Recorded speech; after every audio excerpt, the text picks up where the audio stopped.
Hi there, Billy for Ask a Mechanic, and the question of the day today is, how can I tell if my car is suitable for long distance driving, and what are some preventative measures to take?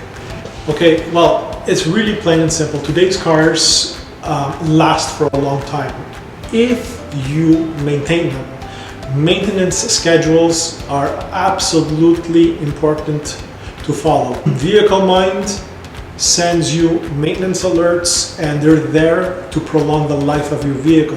So if you don't want to be caught with any nasty surprises, regardless of whether you're taking your car from Montreal to Vancouver or you're driving across the United States, follow your maintenance schedule, keep your car in tip-top shape. All right, so here's my maintenance screen, my scheduled maintenance.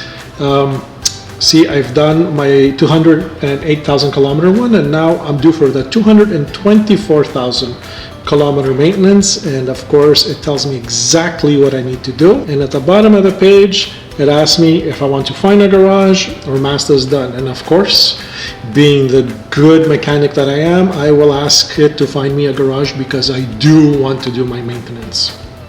So every time Vehicle Mind sends you an alert or a maintenance alert, please follow it. This way, when you hit the road, you have peace of mind with Vehicle Mind.